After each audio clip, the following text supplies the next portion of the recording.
Okay, we should get started. So again, good morning, good afternoon, good evening for everyone around the world watching us right now.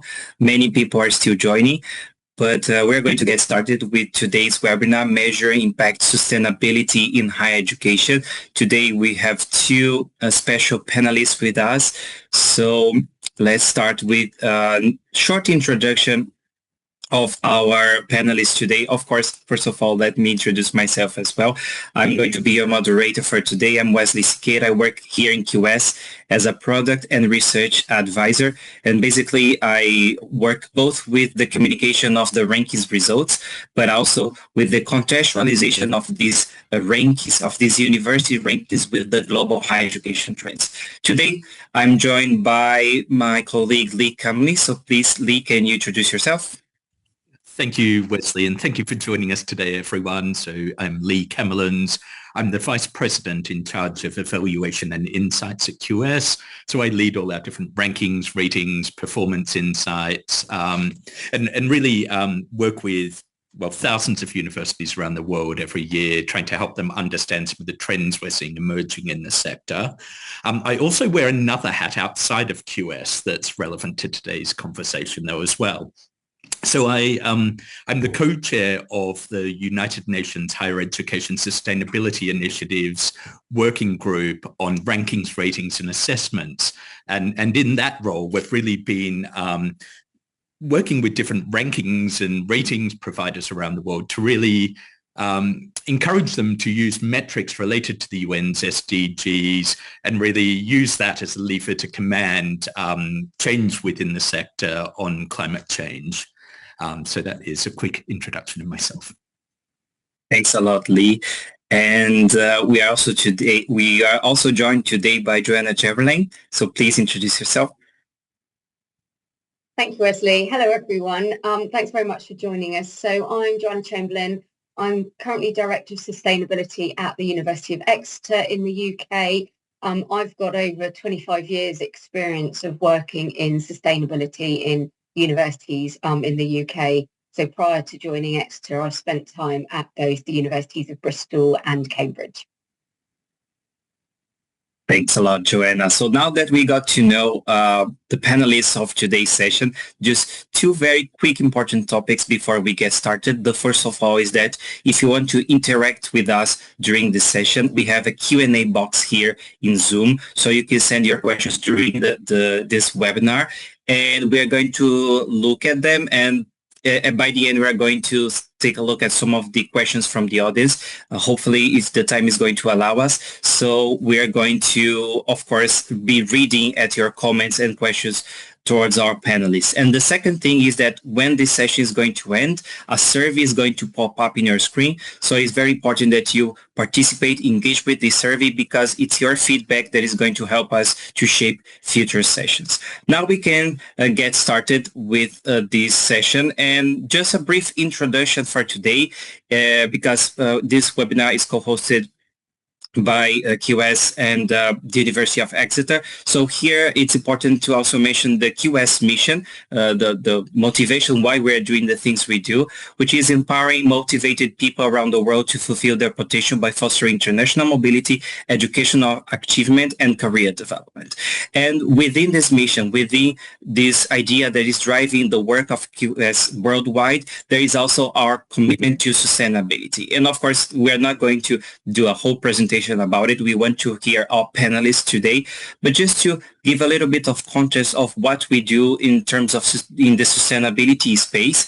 If we think about the three pillars, the ESG pillars, environmental impact, social impact, and good governance, QS is being very active in all the three of them. So first of all, since 2019, QS is very proud to be a certified carbon neutral company. And of course, in order to obtain this certification, we did a whole process of identifying the carbon footprint of QS, identifying all the areas in which we had carbon footprint, waste, energy use, and etc.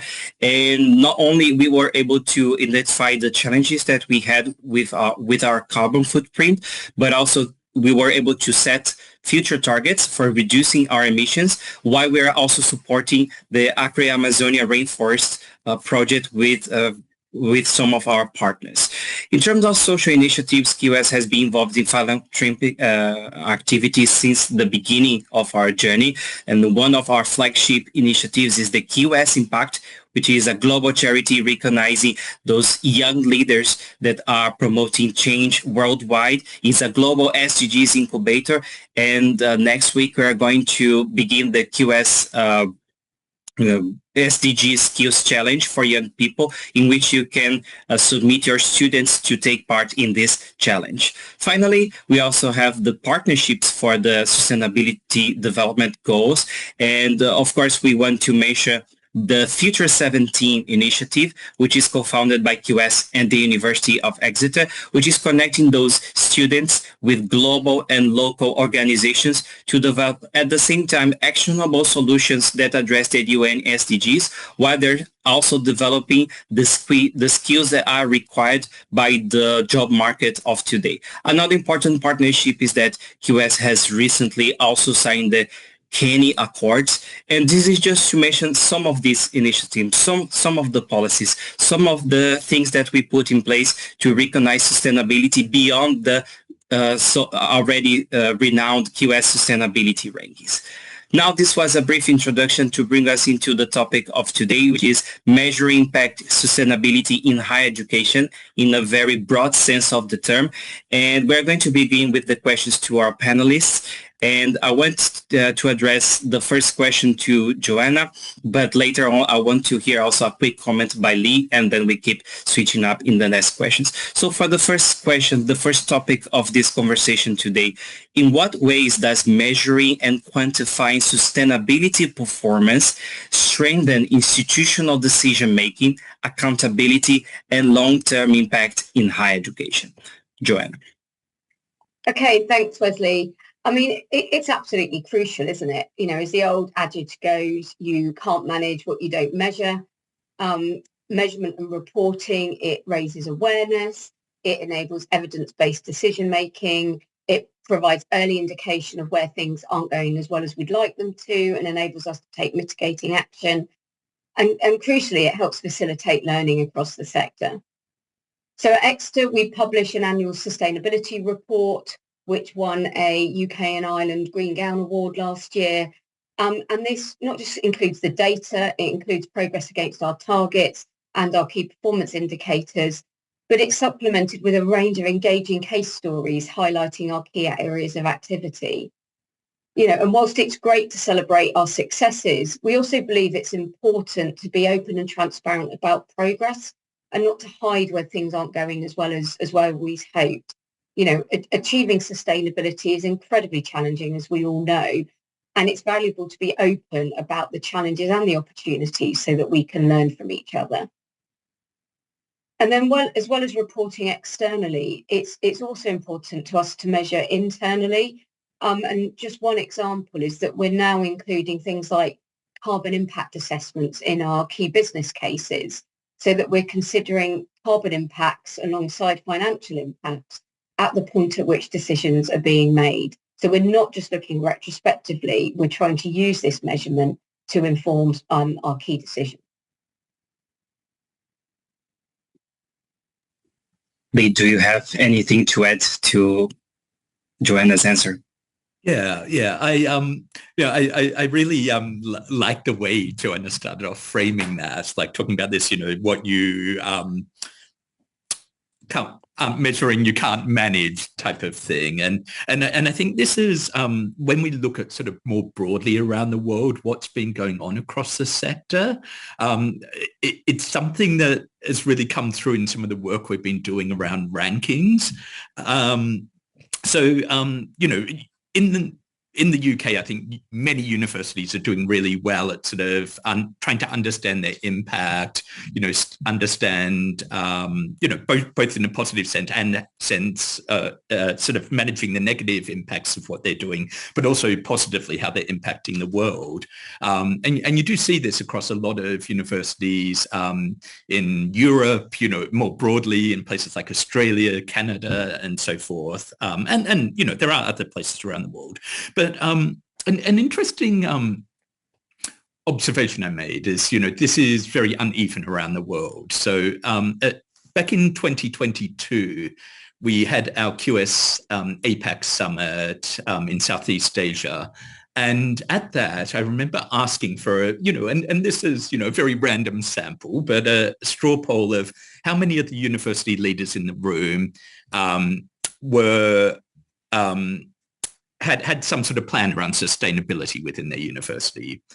Only 1/5 of universities in the region, who were in that room said they had a plan around this. And from the UK sense, it's almost incomprehensible that that's the case. But I think this is the reality around the world. There is very uneven sort of thinking and implementation around how the sector is operating sustainably.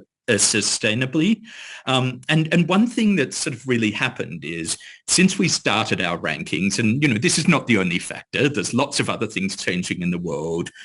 We've seen this real shift in thinking among many universities. I took another sort of small sample survey in that region last year, and we'd seen a 66% increase in universities who are now sort of getting plans in place around sustainability.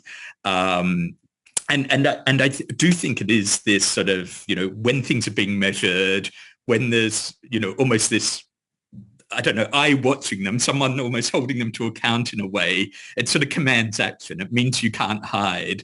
And I love the way that, Joanna talked about how transparent Exeter have been. And, I always love looking at their reports and on what they're doing in this because, they are accepting what's going great, but also sort of where they need to do improvement. So, I think I really genuinely think if you're not measuring things in this space, not trying to compare what you're doing, you're not really going to drive change effectively. Absolutely. And if I just might add to that, we also see this context in which the progress towards achieving the UN SDGs, they have a little bit stalled, not only in the higher education space, but also globally. And in many cases, it has gone backwards since the pandemic. So when we start with this topic, that you cannot see the impact of you're not measuring, it's exactly about that, because even though that there are some areas in which we see this progress being stalled, this progress going backwards, if universities, they get together to have this action and measure what is the sustainability impact that they are doing, how they're contributing to the area, we are going to see much differences and probably many good practices, good examples of initiatives within the sector of higher education. I believe this brings us to the next question, since we are talking about things that you can measure. And this one, I think it's pretty well measured. Everyone is looking at that, which is the impact of the international mobility. So Lee, I want to bring to you, and of course, I want to hear the comments from Joanna as well. As universities expand global mobility and international experiences, we are seeing how every year there are more international students globally. The mobility is always increasing. How can the sector meaningfully balance the educational value of traveling with the environmental costs of international mobility? This is a good question and an age-old problem, I think, for the sector almost to some extent.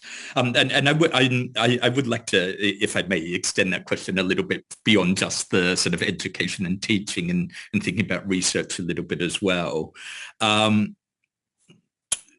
At the start, you were talking about QS's mission about enabling motivated people around the world to fulfill their potential. And, in QS's DNA has been facilitating this international education experiences for a lot of students. And, over the years, that's really extended into helping facilitate partnerships between universities as well, more broadly. it's hugely problematic, the carbon footprint of this and many other environmental impacts relating to this cause huge problems. But myself, I'm like this outcome of having an international education experience. From Australia, I studied abroad in the UK, studied in Vienna, in Budapest. These international experiences really gave me very different perspectives on how I conceptualize the world, how you navigate, different problems in different sort of systems and so forth. And I don't think I would be here having the conversations I am today without those experiences. I genuinely think we need to not deny others from having those experiences as well, and this is also true for researchers, who really need these different sort of types of collaborations. But so I don't think we should be eliminating international mobility, but I think there's really practical things we can do that limit the impact of that. Without that mobility, we wouldn't be solving the biggest problems facing the planet. Our researchers wouldn't be collaborating to do this. Our, next generation of learners wouldn't be learning how to do this as effectively as they would otherwise. And I don't know. It's all a bit about balancing priorities and risks and so forth here. So. I've talked with a lot of universities who are looking at things like, okay, they've established carbon budgets, but if they don't manage these really carefully, it sort of causes these sort of effects that are sometimes negative. So, sometimes for a academic department will be given a carbon budget on, essentially what they can, that sort of their travel costs, travel sort of impact contributes to this a lot. And if it's not carefully managed, you find that, senior established academics who can really demonstrate the return on what they're doing really clearly get these opportunities for international collaboration, more junior researchers getting locked out of these opportunities somehow because they can't quite as easily sort of manage this. So I think, I don't know, some universities are doing this really well, but some, I think, do need to look at this and make sure they're sort of balancing the things that are really showing that clear sort of return and impact versus what the emerging sort of opportunities are for their researchers and their students. But then there's, really, really basic practical things I think we can do, just by being a little bit thoughtful. When you look at international students, for example, you have a lot of international students who I know many cases travel into the UK and then maybe travel back to India or China or Latin America during their holiday periods. And if you create incentives to keep them on campus and things they can be doing there, you can sort of reduce this impact, quite dramatically, like really quickly by just some sort of smaller interventions here. So they're just a few reflections on what I've seen there. But I'd like to sort of hear from Joanna maybe a bit more on sort of what sort of practically has been going on at Exeter, because I know they've sort of been thinking about this problem a lot. Okay. Thanks, Lee. I agree with a lot of what you say. I think this is one of the areas which is one of the biggest challenges in terms of sustainability. And like many institutions at Exeter, we've got a global strategy which sets out about how we want to achieve our vision to become a truly global institution by extending our presence, reach and impact around the world. But we do recognise their tensions. And last year we actually went through a process where we tried to assess the alignment and misalignment between our global and our sustainability strategies. And the resulting report was considered at the highest levels of our university. And the outcome was that we're not changing our sustainability commitments nor our global ambitions. But, as you referred to, Lee, it's about, that we've got a number of recommendations that we're taking forward, looking at how we reduce the negative impact, the negative environmental impact of our global activities. So there's a range of activity around travel. This is both business travel to undertake research, to develop partnerships, and also by our international student population. We're looking at how can we facilitate further the move to digital, looking at the size of delegations that travel internationally. And rather than a carbon budget, we're actually looking at the idea of what might be called a flight levy. So an internal financial mechanism whereby we place a levy per ton of carbon on internet or on any flights. And then that creates a pot of money that can, be used to subsidise low carbon activity. Because unfortunately, things like train travel are often more expensive than flying. And so we're looking at how can we shift costs from high carbon activities to low carbon activities. Lee, you mentioned about those incentives to stay on campus. Once again, this is not about telling students they can't travel home. There will be social and well-being reasons why they do that. But I think sometimes people do it because it's not very attractive to stay on campus. So what are those things we can do that makes our campuses a community all year round, not just during term time? And, and that's as applicable for our domestic students as it is for our international ones. Linking back to the reporting, we're looking at regular reporting of the carbon impact of our global activities so that it's a visible part of our decision making. And as part of that, looking at diversifying delivery to international students through things like increasing our transnational education. But before I finish, I think it's useful to reflect on the fact that we often talk about environmental impact when we think about international students and our global activities. But actually, I think it's important to remember the broader sustainability agenda, because there are great social benefits of international students, to the individual, to our institutions, to our home countries, and also the student's home country. And I very much think this is a challenge about minimising the negative environmental impacts while maintaining and enhancing the positive benefits.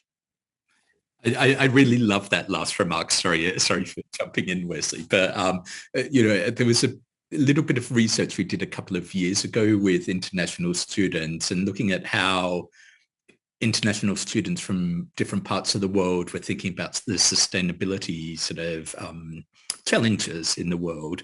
And one thing that came up in, it wasn't even in sort of how students from different parts of the world were sort of perceiving the challenges and their role in solving them.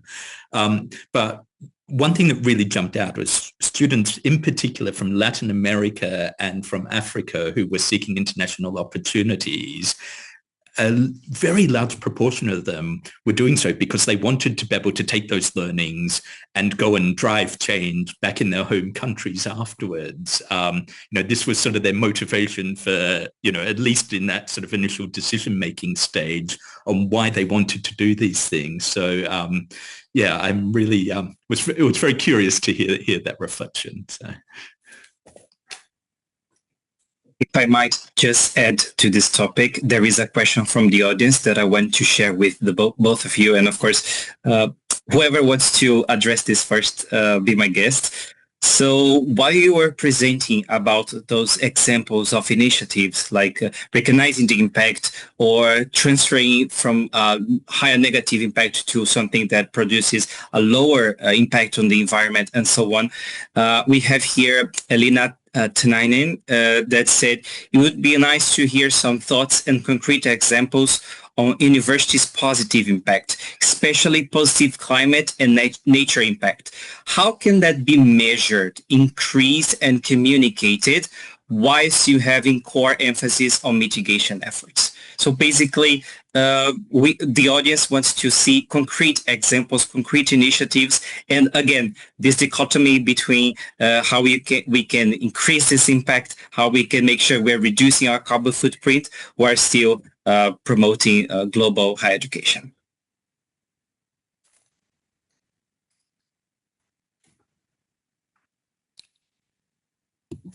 Specifically around global activities, Wesley? Specifically, concrete examples on university's positive impact on sustainability. How is it measured, communicated, and also emphasis on mitigation efforts? Yeah, I mean, that really is the focus of our annual sustainability report. So I think one of our most successful initiatives in the way that we engage students is we've run for a couple of years now something called Gift It, Reuse It, and that means that what we used to find is when students left at the end of the academic year, they would leave all sorts of things behind, kitchen equipment, clothes, etc. Most of that ended up in the bin, unfortunately. So we've now set up this scheme whereby students can drop it off at donation points. Over the long summer holidays, it gets sorted, cleaned, pat tested, electrically tested, and ensured it's safe. And then when the new students arrive, they get to take that for free. And last year we redistributed over 17,000 items. And that not only has a massive sustainability benefit, it has a cost of living, a financial benefit for students because they can take it free. It's particularly beneficial for our international students who don't have a lot of weight limit to bring things over and often have to buy that, once they arrive. And it's a fairly simple initiative that could be, delivered by many institutions. It's just about having the resource and and some space to store it over the summer period. Yeah. And it's sort of hard to sort of almost to answer this question because there's so many different pathways you could go. And I think looking at these examples of in your report at Exeter and, many other institutions are reporting in this way of what's going on there is a good way to get some inspiration on, okay, what are some of the specific things we could measure here or actions we could take? But, I've sort of got two things I've sort of seen. And I think one thing that's important here is any person, no matter what their role is, no matter how junior or senior they are, can do something that makes an impact here. If you're, I don't know, an events person who's organizing an event, you can make a conscious choice to get plant-based catering for your event, which will have a much lower impact than, meat-based alternatives and little things like this that is completely in your power to make a decision on a lot of the time. So any person can sort of do something here. But a sort of higher level example I've seen is there was a university I was working with talking to in the Middle East recently, who have really been thinking about this in terms of their research strategy more broadly. And the type of thing they were measuring was they've been looking at the research, been going on across the institution and essentially built a strategy. And one of the measures within this strategy was having a higher proportion of research being essentially aligned with topics relating to the SDGs. And, it's not the perfect measure, perfect way of doing things, but, it was sort of a practical way they were sort of trying to see, okay, is our research likely to be making an impact on this conversation and so forth. And just wanted to point that, the universities all around the world sort of working on these types of initiatives. Great. And I wanted to add another follow-up question, but there is also a question from the audience that it's around the same topic.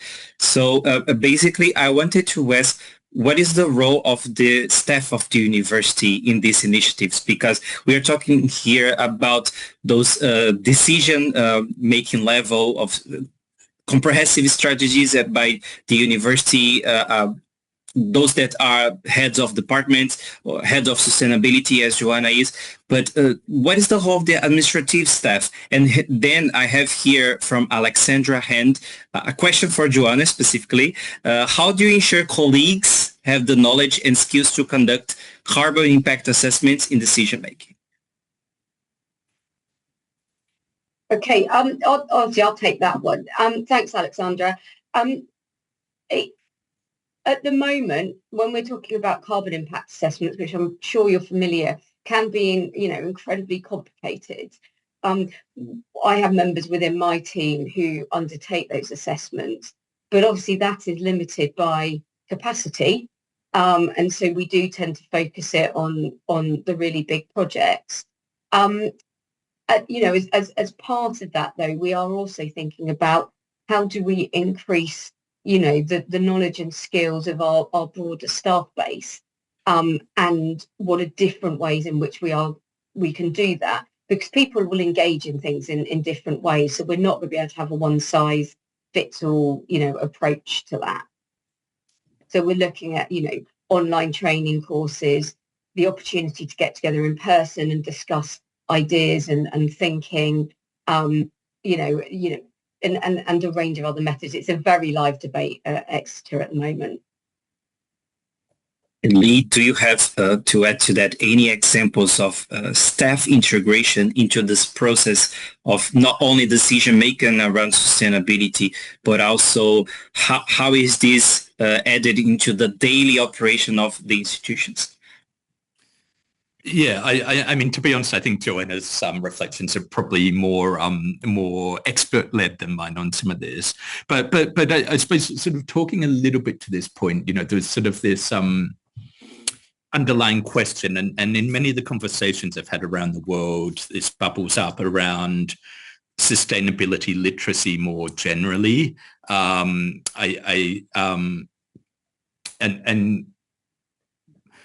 It does point to this question: how do you know people are sort of have the right sort of knowledge and awareness to make the right decisions here in what they're doing?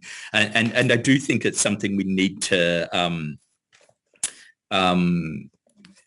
carefully think about. It's like, how are we understanding whether our staff are equipped enough in this space? And everyone doesn't need to be an expert on technical experts on these topics, but how are we sort of understanding whether our staff body and student bodies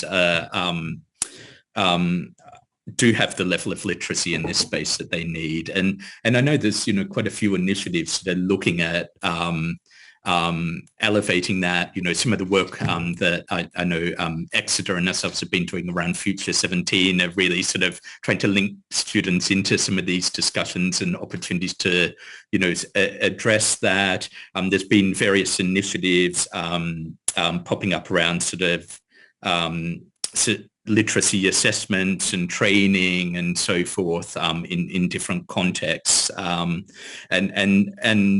just pointing to a comment someone did make around this almost being a bit of a sort of Anglo-centric conversation. This is happening all around the world. I mean, we're both here talking from our bases in the UK, but my observations of what I'm seeing in universities that I've talked to right around the world. And we see universities in I've seen universities in Latin America, in Southeast Asia, really, trying out a few different models of how they can sort of understand the literacy of their students as they enter the university, whether there's been a change in this as they exit the university. And there are a few different options popping up around there and how you can do that.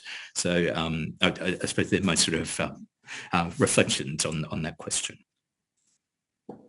Thanks a lot, Lee, for these comments. And there are two questions that I think they are from the audience that I think they are related to one of the following questions that I wanted to make. There is one question about the sustainability rankings. If the sustainability rankings is including or not the academic reputation survey. And the next question, it's almost similar to this topic. It's also for Joanna. How has Exeter measured the interest from the student body on the initiatives, and have you seen increasing interest from students as a result of your work? So both of the questions are around metrics that comes to survey, that comes to asking academics or students about sustainability initiatives. So I would broaden out those two questions from the audience and ask to the panelists, what is the role of those measurement tools of the sustainability rankings, of sustainability surveys, and what are the examples that you can bring to us today? I would begin again with Joanna because someone has addressed her this question. Yeah. Okay. Thanks, Wesley. I mean, I think I'll answer that specific question in a minute, but I think rankings have a key role to play, and I think one of the great things about the QS sustainability rankings is it feeds into the QS World University rankings. So it stops sustainability just being something on the side that's specific, and it makes it more mainstream. In terms of the specific question, I think I'd answer that in two ways. We have a very formal way of doing it, and we have an anecdotal way of doing it. Now, our formal way is that we're fortunate in the UK to have the National Student Survey, which is an annual survey that is run centrally by a type of government body, and that surveys final year students on a whole range of initiatives to do with how they found their time at university, on the quality of their feedback, of their education, etc. But it also has 3 sustainability questions within it that ask students to what extent they think their institution encourages good environmental practice, to what extent they think their course has encouraged them to think about environmental sustainability, and then thirdly, about whether they've had the opportunity to take part in activities in supporting environmental sustainability at university. So we now have 3 years worth of that data that is to us showing, steady progress. I think the anecdotal evidence is about the interest we get from students.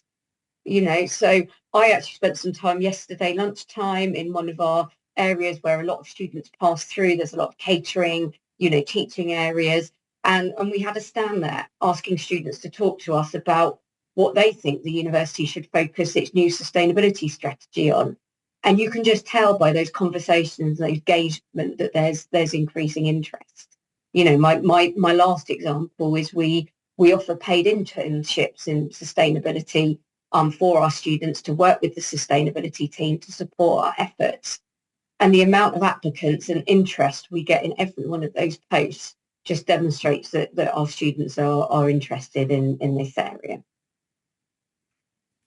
Yeah. And if I could add to this, we at QS, we've run a international student survey for many years. We've considered hundreds of thousands of responses from students around the world on sort of what are the things that matter to them when they're selecting a university. And of course, this is their perceptions. Whether this translates always into practice absolutely needs exploring more. But our most recent survey, where we asked students about a year ago on this, 88% of prospective international students, this is specifically, said that sustainability is important to them when they're choosing a university. 70% of them expect to see some sort of on-campus sustainability initiatives, and 68% of the students said they would actually choose a more sustainable university over one that was ranked in the top 500 in the world. So, sort of at least the perceptions of the, for many of those students, I think this space is something they care about a lot. They're passionate about. They tell us that it's important when they're sort of deciding where they're going to go and study.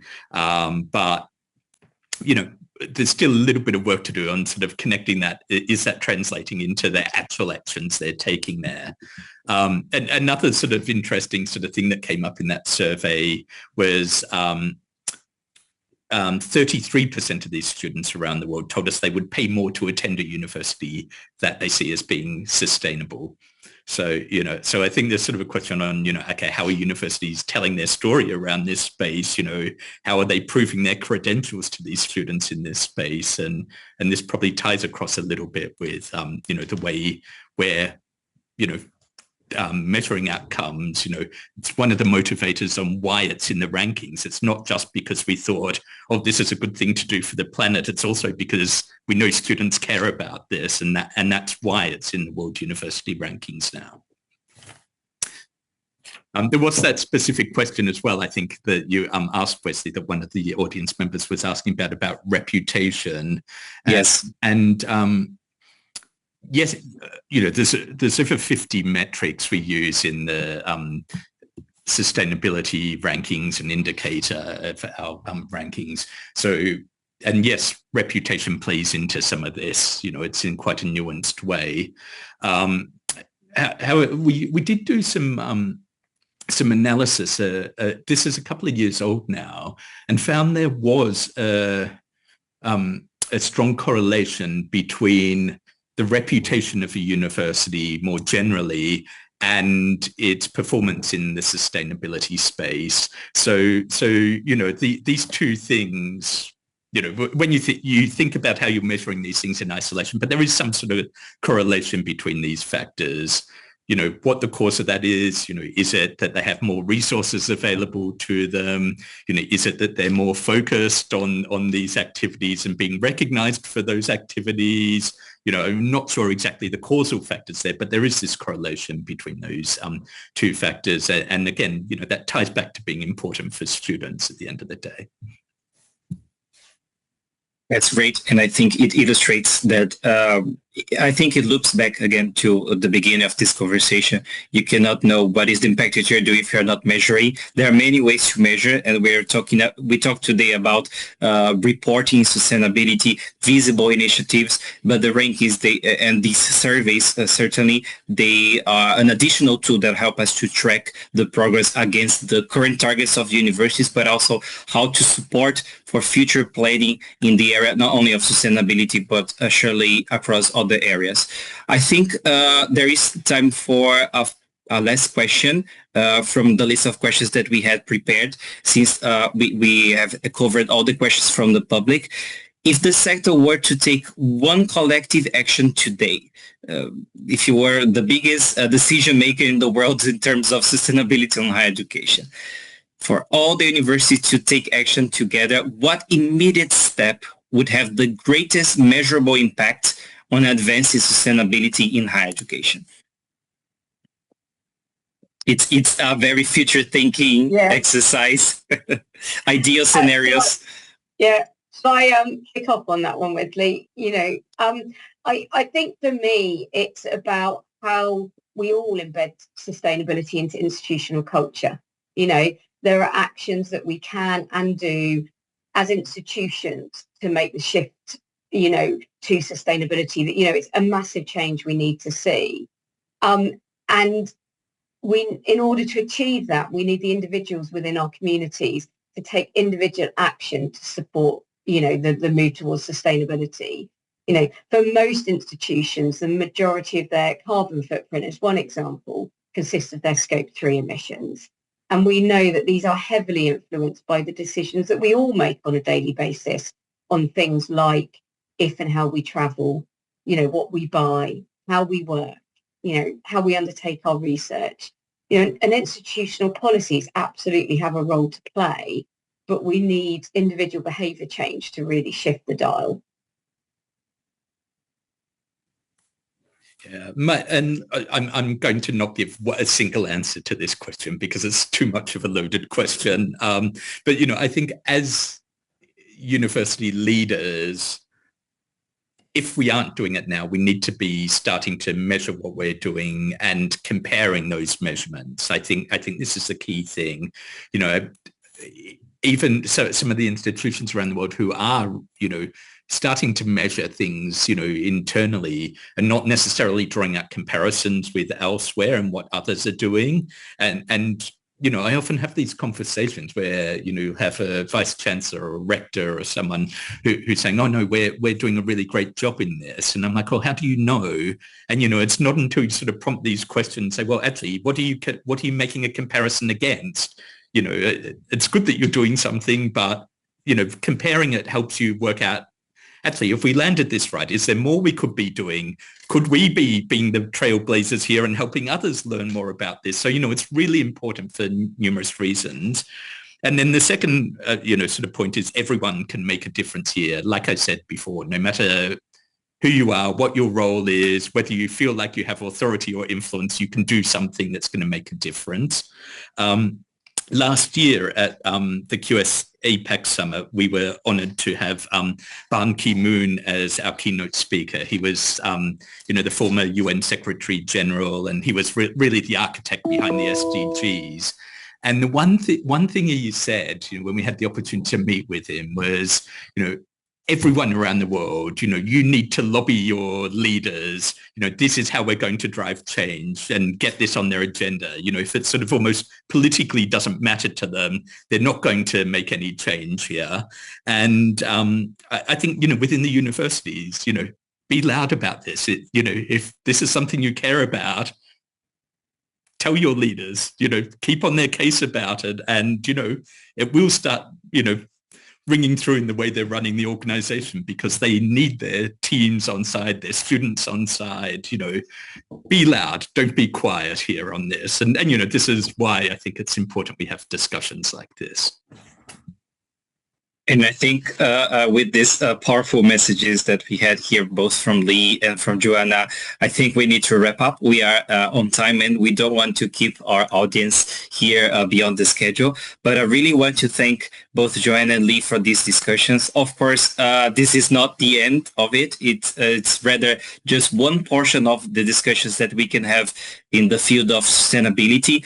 We still have a few questions from the others, but I think we should also respect the time limits that we have for today, but we can continue these conversations in other spaces. I also want to thank the audience for the participation in the questions that we received, very specific questions around staff, around reporting sustainability, student survey, and so on.